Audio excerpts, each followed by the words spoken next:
In the 18th and 19th centuries, families settling the Appalachian Mountains found themselves cut off from coastal markets and established towns. They built their lives deep within interior valleys and along isolated ridgelines, separated by miles of dense forest and harsh terrain. This extreme geographic isolation created a massive problem for the historical record. Federal census takers rarely navigated these remote hollows. For genealogists today, that means entire branches of a family tree can vanish into decade-long gaps between official headcounts. The practical solution to this disconnect was the Crossroads General Store. Built at natural intersections of dirt trails and waterways, a single store often determined the future growth of a settlement, acting as the physical center of gravity for dozens of scattered farms. Because these settlements lacked formal civic buildings, the general store absorbed multiple public functions.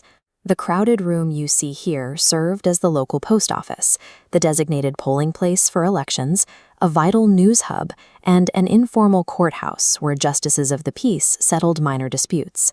Standard government paper trails rarely reached these mountains. Because of that, the merchant's wooden counter accidentally became the primary archive of Appalachian history. Cash was incredibly scarce in the mountain economy.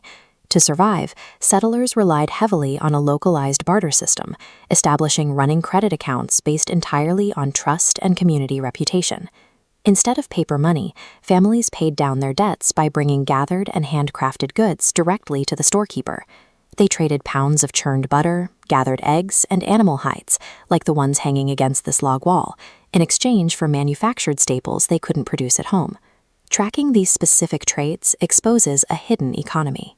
While a federal census might simply list a man's occupation as farmer, the store's records show that his household supplemented their basic crops with intense, continuous hunting and forest-based foraging. Understanding exactly what a family brought to the counter provides a highly accurate, complex picture of their daily survival. The most valuable commodities gathered from the forest were medicinal plants.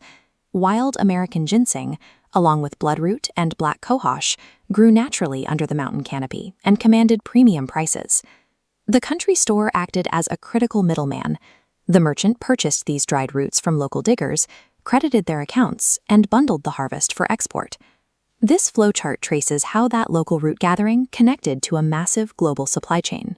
A single ginseng root would leave an impoverished Appalachian hollow, pass through the local general store, and travel along international shipping routes directly to pharmaceutical firms and East Asian apothecaries. Every time an ancestor bartered a pound of roots to participate in this international trade, the merchant wrote it down. They unintentionally preserved the daily existence of ordinary people in permanent ink. To actually find these ledgers today, genealogists first have to prove a specific ancestor used a specific store. The most reliable way to do this is by leveraging federal post office department records. Because storekeepers frequently served as local postmasters, researchers can search Record Group 28 held at the National Archives. Finding a postmaster appointment often provides explicit proof of a storekeeper's identity and the exact geographic location of their business during a specific decade. Once you know the store's location, you can check regional repositories. Major collections of physical ledgers survive today at West Virginia University's Regional History Center and the Berea College Archives in Kentucky. Connecting an ancestor's farm to a specific archived ledger establishes a localized timeline completely immune to the 10-year gaps of the federal census. This is a typical handwritten merchant ledger book from the era. To interpret these pages, you have to read past the visual complexity of the script and differentiate between the cash transactions and the barter credits listed in these columns. If you track the continuous dates running down the left margin, you can prove an ancestor's unbroken residency in the area between census years. Looking closely at the name columns reveals explicit legal proof of kinship networks.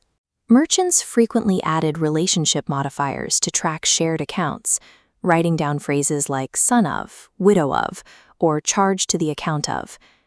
Analyzing the actual items purchased tells the story of a household's evolution. A sudden spike in the transaction columns for infant supplies, small shoes, or school materials indicates a growing family. The ledgers also document the end of a life. You might find a direct purchase of black mourning cloth and coffin materials, or see the final account balances collected as an official estate debt in a probate court years later. Thanks for watching. Please join us again next time for more history from the mountains. Don't forget to like and subscribe,